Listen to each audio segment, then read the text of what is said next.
We're going to turn now to what a lot of people are talking about, like millions of Americans. And the president was tuned into last night's Super Bowl matchup between the Seattle Seahawks and the New England Patriots. But his focus apparently wasn't the Seahawks' dominant defense or Drake May's historically poor quarterback play in the Super Bowl. Sorry, I had to go there.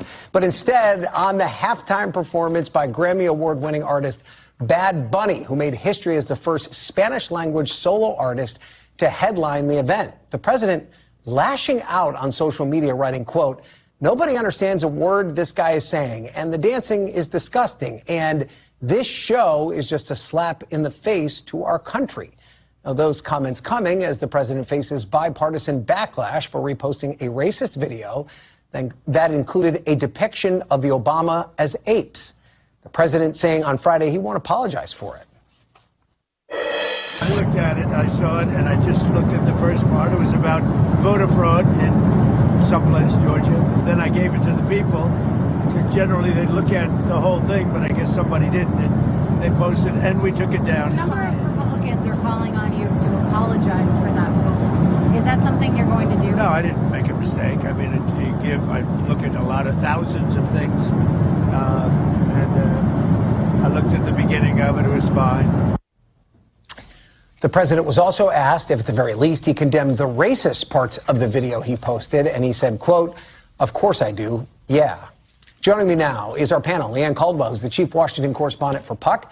Taryn Rosenkranz, the Democratic strategist and the CEO of New Blue Interactive. And Michael Dubke, former Trump White House communications director. So, Leanne, we knew that this was going to happen, that the halftime show was going to become polarizing because we can't have anything nice in this country.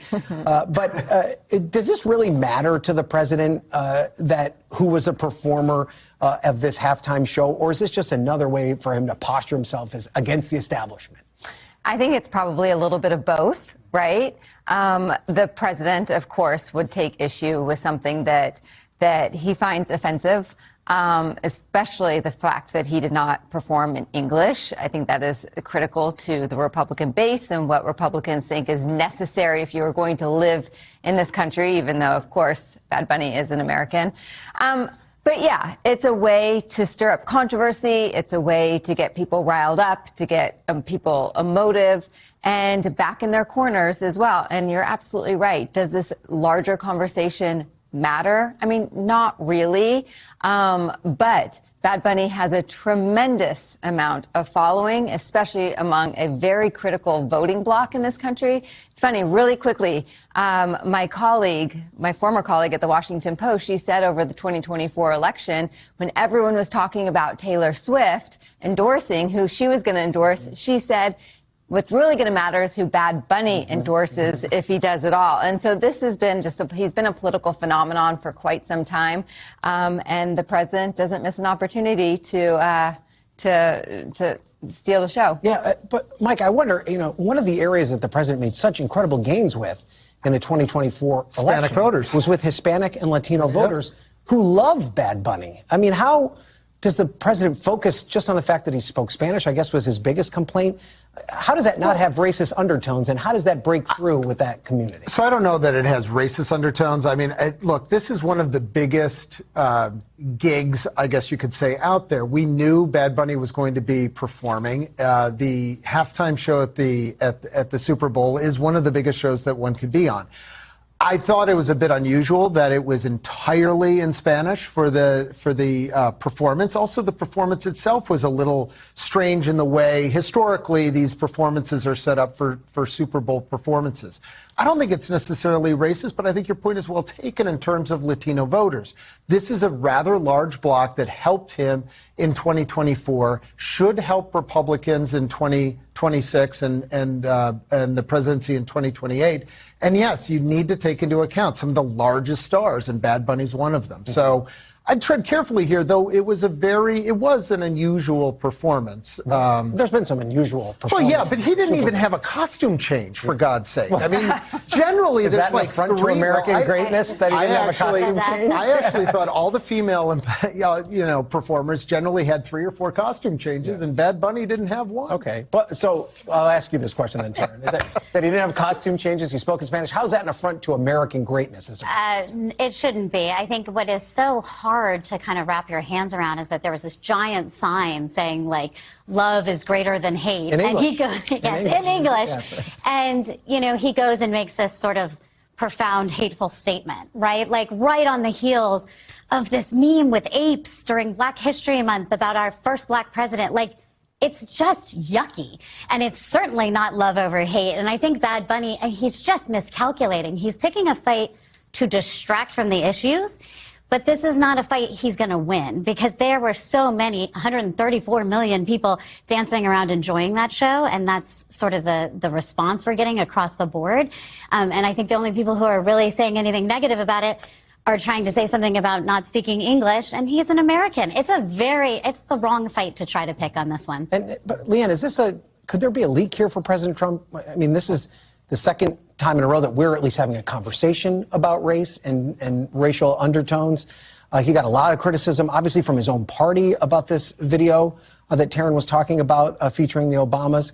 Is there a sense that the White House is not getting the message here when it comes to this criticism, and that it could come back to penalize them going forward? Well, first, anyone who expected Donald Trump to apologize, like he's never apologized. I feel bad for Melania. But this is, people have known for a long time, or assumed for a long time, that Trump is perhaps racist, or, some things that he says could be perceived as racist. That did not matter in his 2016 election. It did not matter in his 2024 election, because people looked at other issues that mattered more. It wasn't how he spoke about people of different ethnicities, of why people went to the polls to vote for him for the most part. It was the economy. It was issues that they cared about. And I think that is still what is most important for most voters.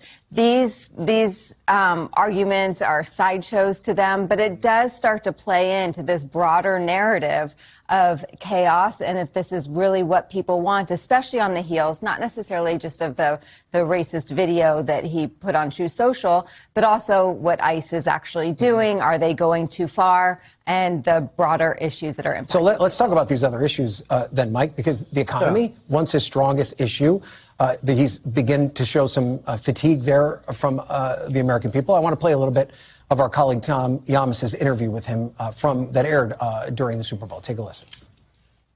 In the last 4 days, it's only 4 days, the Democrats have not uttered the word affordability. They're the ones that caused the problem. I took over a mess in every way. You said you inherited a mess from President Biden when it comes to the economy.